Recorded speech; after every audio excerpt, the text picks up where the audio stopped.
Hello, I was wanting to drop by and do a little quick video about the Wailing Wall. Is it the remains of the second temple, or could the Wailing Wall be part of a Roman fortress wall that surrounded the former temple?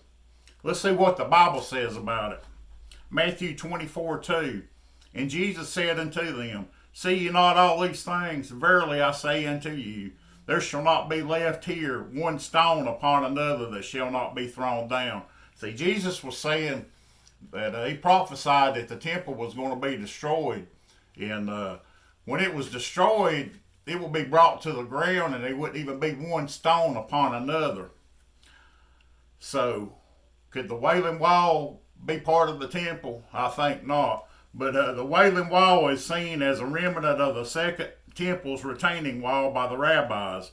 But many scholars agree it was part of the massive Roman Fort Antonia that enclosed the Temple Mount and actually enclosed the whole area. Many scholars suggest that the Wailing Wall is the remains of the Roman fortress, not the temple itself, while most Jews and many historians believe it is part of the second temple complex. Others point to Josephus' description. Josephus is one of the best historians of that time period.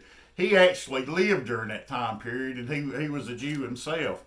But Josephus said that the wall left standing was part of Fort Antonia, a Roman military stronghold, and that the wall, a segment of this formidable Roman fortifications, not a structure of the temple, challenging the traditional view.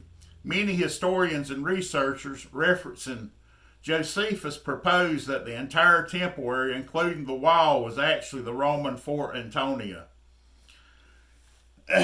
Evidence cited, they suggest that the massive Herodian temple construction itself stood elsewhere or was destroyed entirely, with the Romans leaving nothing of the temple left standing, as Josephus implies and as Jesus said.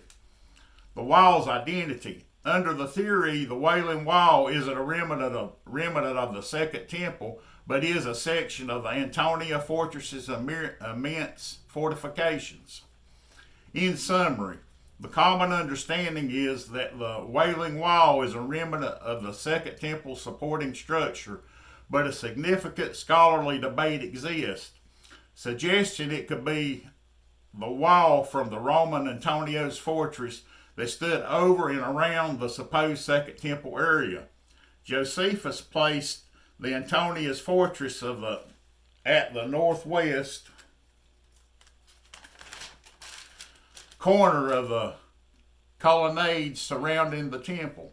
Modern depictions often show that Antonia as being located along the north side of the temple enclosure. However, Josephus' description of the siege of Jerusalem suggests that it was separated from the temple enclosure itself and probably connected by two colonnades with a space between them. Josephus' measurements suggest about a 600 feet separation between the fort wall and the temple. So Josephus is saying that the Antonia fortress wall surrounds the whole area of the temple, the whole area that the temple was in, but was totally separated from it. We as believers of Jesus Christ know that he spoke the truth. Jesus, talking about Jesus, that he was God in flesh and he cannot lie. And we know for a fact that the Bible is 100% correct, and what it says is always true, and every prophecy comes to pass with 100% accuracy. I believe one reason that the Talmudic rabbis proclaim the Wailing Wall as part of the second temple is because they reject Jesus Christ, and they know that Jesus said that no stone shall be left upon another. Jesus said that the temple would be totally destroyed and brought to the ground. I believe that they are trying to say Jesus lied to us about his prophecy of the temple. They reject Jesus and proclaim him a false prophet, and they want others to believe that he was a false prophet, especially the other Jews. They don't want the Jews to believe that, Jesus spoke the truth. And if they were to admit that the Wailing Wall was the wall of the Roman Antonia instead of the wall of the second temple, they would have to admit that the prophecy that Jesus spoke about the temple was true, and that not one stone was left upon another, and that it was true, and that they don't want others to believe Jesus. Like I said, especially the other Jews, they got the other Jews believing, that every word that Jesus spoke was false and he was a false prophet. In the Babylonian Talmud, this is what the Orthodox rabbis believe. It proclaims Jesus as a false prophet that used sorcery and black magic to deceive and lead astray the Jews. Because they believe and reject Jesus as their Messiah, the Bible says that they will be deceived by the false Messiah. They'll receive the Antichrist. Jesus said, I come in my Father's name and you receive me not. But if another shall come in his own name, him you will receive. I believe Antichrist will help build the third temple.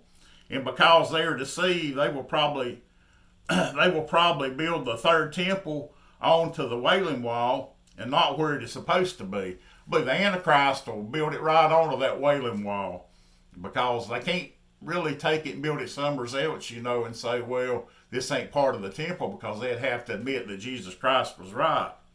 But I've been hearing a whole lot of chatter lately that they may begin building this wall in 2026. Right now, they've got everything to build the temple, and they've actually got a lot of the underground part. They've already got it built, and they've got all the utensils and everything they need, everything. It wouldn't take no time for them to get this temple, set up and built. But that tells us, that time's short. We haven't got much time. Jesus said, when you see all these things, the time is near. He said, when all these things come to pass, said, look up and lift up your head, because your redemption draweth nigh. So we need to be ready and be looking for the coming of Jesus, and watch for that temple. Watch for more to be, spoken about it in the coming months. I think, we're getting ready to go into 2026. I think we're going to hear a whole lot about it, and we're going to hear about the Abraham Accords, and I believe that's going to be the Daniel 9:27 prophecy. But I think we're getting ready to hear a whole lot about all of that. But just keep your eyes open and watch. But remember, when they talk about that Wailing Wall and they show it on TV, and they show all these world leaders and even Trump and all of them going and putting their hand on that wall and praying, and then they'll put like a prayer in the cracks of the wall, that's not the wall to the, of the temple, the second temple, that's part of that Roman fortress that was built around the temple. But they're all deceived anyways. They're going to receive the Antichrist, and I believe Trump is the Antichrist. But anyways, like I say, just keep your eyes open for that temple to start going up, and stay close to the Lord, and witness, help get the gospel out, share these videos, share them with your friends and family on Facebook, and just help, let's just help wake up people, to the soon coming of the Lord, and help get people to the Lord, that they'll be saved, and they won't be deceived by this Antichrist when he comes on the scene. But anyways, I thank you for your time. I really appreciate you watching, and click like, comment, and please share. And God bless each and every one of you. And I'll see you next time. Bye-bye.